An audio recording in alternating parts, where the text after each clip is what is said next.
Hi, I'm James Williams and this is Chimes Media. Still got a Union Jack and not a St George's. Let's turn the hat the right way around. Much more patriotic, isn't it? I'd say, pull the other one, it's got bells on it. Right, having a look at some comments by Nigel Farage, who performs on LBC, some kind of disparaging remarks he made about Tommy Robinson, so I couldn't resist. So I could have a go at him, and I hope you agree with me. He's out of order on that one. But Tommy Robinson, he's obviously got his enemies, and a lot of people are still swallowing the media line on him and not seeing the truth about what sort of guy he really is. That Tommy Robinson, it's a name you will all have heard of, former leader of the English Defence League, and, a very high-profile and controversial figure. And now I'm allowed to say it, because I've not been for a few days, which is ridiculous, and let me explain why. Tommy Robinson has been jailed for 13 months for contempt of court. And to many people, this is absolute proof that we're moving into a police state, that something truly awful is happening. Well, you've got half a point, folks, but only half a one. Let's be clear. Tommy Robinson was under a court order not to interfere with the judicial process in any way at all. He chose, for reasons of self-publicity, and not to benefit anything that would help society. Okay, Nigel, I think you're sort of going along with the establishment on this one. He was under a court order, right? He's had several arrests. He's been clearly targeted as a political figure, and he's been treated as such, a political figure. But there's a bigger game afoot here. It's not just simply about Tommy Robinson. And you're talking about self-publicity. Yeah, well, he's put his family at risk, and he gets regular threats and death threats, and he's been assaulted many times. Do you think he really wants all that? I think he's a man of great courage and integrity. And another thing is, yes, he is a hero to many, deservedly so. Heroes very often stand on the brink of being between doing something really courageous or something foolish. That's what makes them heroes. He is an outstanding person. He's a working class hero, and that's an interesting thing, because I suspect that what's coming through from your own self is your own class prejudice against working class heroes, because he rough and tumbles. I would like to point out that though I've greatly admired what you've done in terms of Brexit and the achievements you made and tearing down the ideologues of the EU Parliament and so forth, when it comes to the Islamic question, you tend to be rather silent on this. You tend to scoot around the argument. And in this little rendition of yours condemning Tommy Robinson, I don't hear you actually coming out and condemning Islamic terrorism, Islamic Sharia law, and how it's destroying people's lives. I don't hear you condemning the hundreds of girls that have been raped because of the Islamic input, the Pakistani rape gangs. No, you're intent on slagging Tommy Robinson off, who's the one guy who's had the courage to stand up and say things as they are, right? So if he's doing it for self-publicity, well, he's paying a very high price for that. You know, he's not a stupid man. He's written books. He's given a very good description of what's going on, and he's honest about it. And that's what people like. He's down to earth, and he's honest about it. If he makes a bit of money on the side from whatever business he gets, that's his lookout. But he's lost a lot economically, socially, and in his own safety. This Day for Freedom rally they had a few weeks ago, where was Nigel Farage in that? Yeah, we had the Gerard Batten, the new leader of UKIP, who did show up and did stand by this concept of free speech. But Nigel Farage, Well, okay, hiding behind a microphone now, and I don't want to decry what you've done in the past, but what you're talking about now is utter nonsense, and you're on the wrong side of the fence on that one. He chose willfully to breach that. He was warned that he was in breach of that, decided to continue. Frankly, the judge had almost no choice but to give him a jail sentence. So I think Robinson, frankly, was out there asking for trouble, and I don't think it was a very bright thing to do. The judge had every choice. He could have chosen to give him a warning. He could have told him whatever. But let's put it like this. He was not inside the courtroom. He was outside the courtroom. How far do you have to be for this? And what's more, yeah, you're siding with the judge, but I know some pretty dodgy things that judges have done. For someone who's been involved and seen for themselves how men in divorce courts and child custody cases get treated, and how the judges are all over the wanton wife and very biased in that respect. I've seen some of the terrible things when decent parents have had their children stripped away from them for no good reason, all at the judge's orders. We've had women having to escape to Ireland to give birth so they wouldn't lose their children to social services. All these things were backed up by judges. Judges are not full of integrity. Only last week we've had one judge saying that all pointed knives in homes, in the kitchens, should be blunted, as if he's a chef and knows what he's talking about. Judges do get involved, and they get it terribly, terribly wrong very often. And I don't see how they've got it right in this case. Tommy Robinson's situation, he is standing up against these because they are part of the establishment that have allowed decades of misery and torment to happen to our children.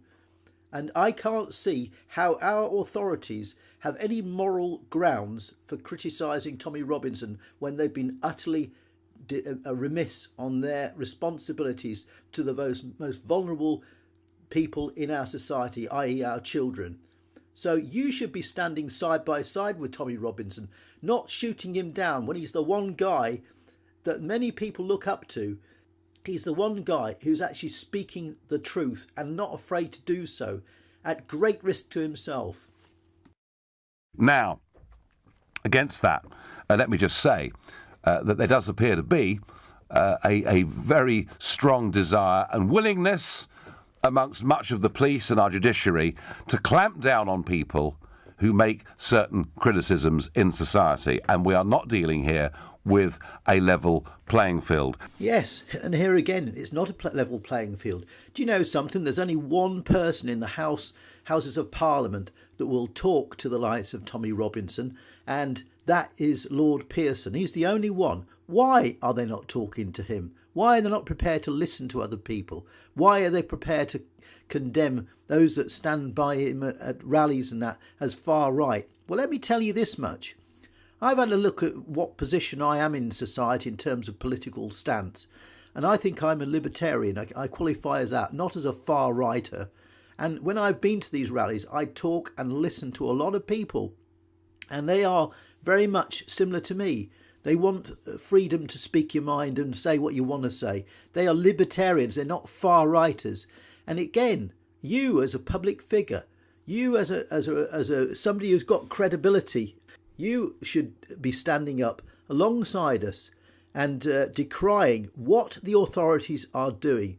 And if you can't see, we have already moved into a police state when there's 6 or 7 people a day being arrested for bogus hate crime charges because they said something mean on Twitter.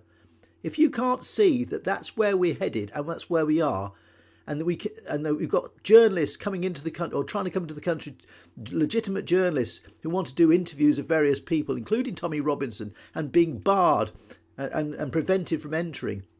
You know, we've had this for years now. They had Gert Wilder way back, was it 10 years ago?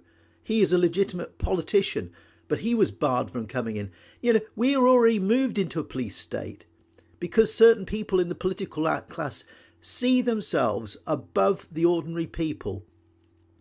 We have tyranny when the people fear the government. And that's exactly where we are, and it's getting worse.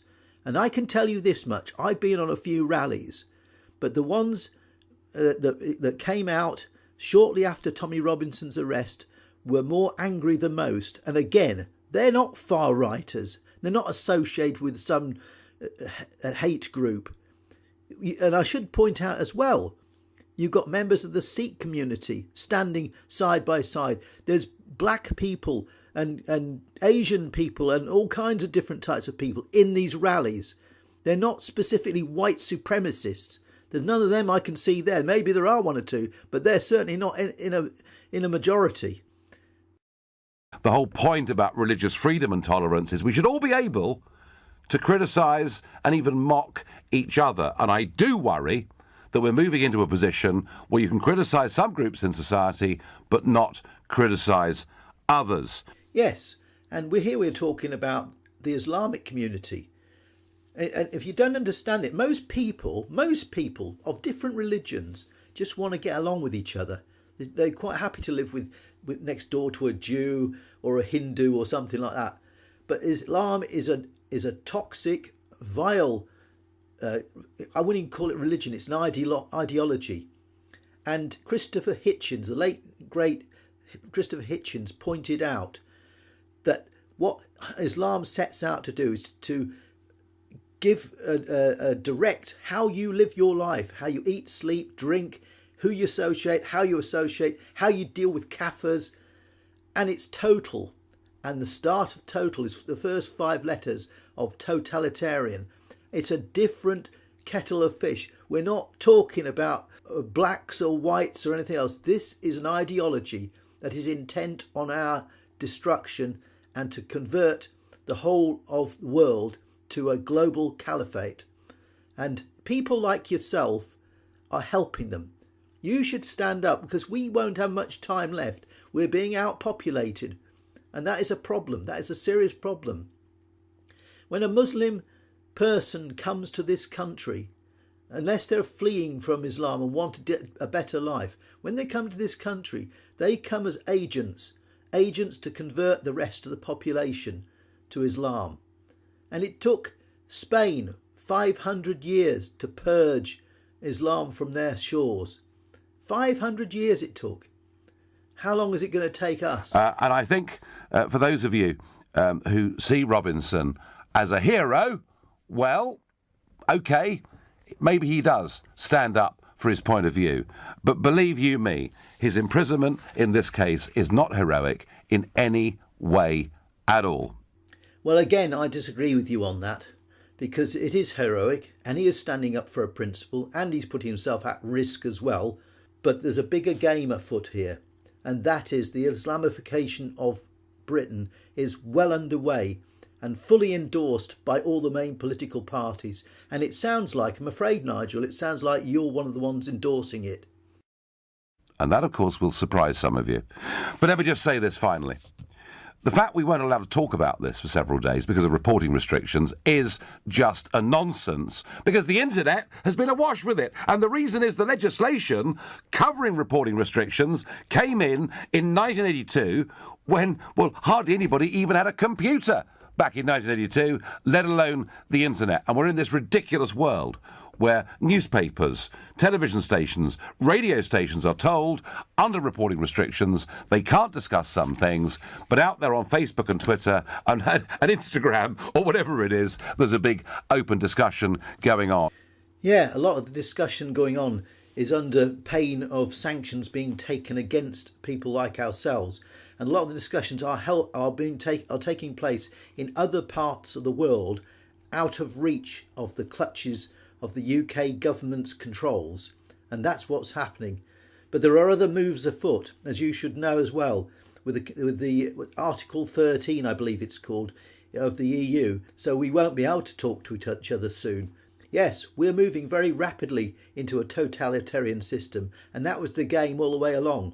And someone like yourself should be calling it out. You've got the name for it, you've got the pedigree for it, and you should be calling it out.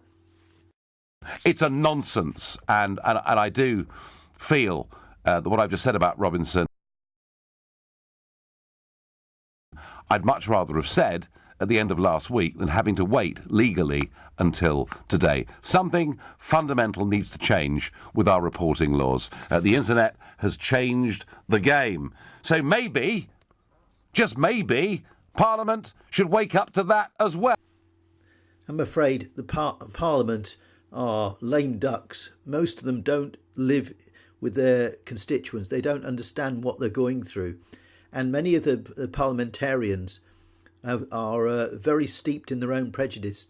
I see the strength of like the feminist movement within Parliament, and the feminists are a tiny minority within the main population, but they control things. And if you look at the terrible regimes like Mao and the Stalinists and Pol Pot, a lot of these tin pot terrible dictatorships, communist dictatorships I should say, that took over and cost the lives of many hundreds of thousands of people, they only had a handful to control a major population. And we're seeing that in our own Parliament. Those people in Parliament are pre-selected by parties. We don't really have a choice. They present us with what they want, the parties themselves. Well, that was okay if you had a variety of different views from the different parties. But they all want to sing from the same hymn book now. And it's really not healthy. And I'm afraid we have already virtually lost our community.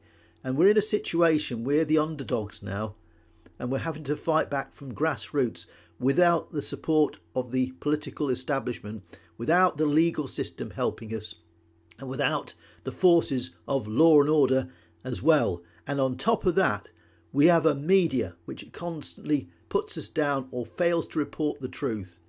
Yes, the ordinary people have no real voice apart from the people like Tommy Robinson, and you could make a lot of difference if you join that voice.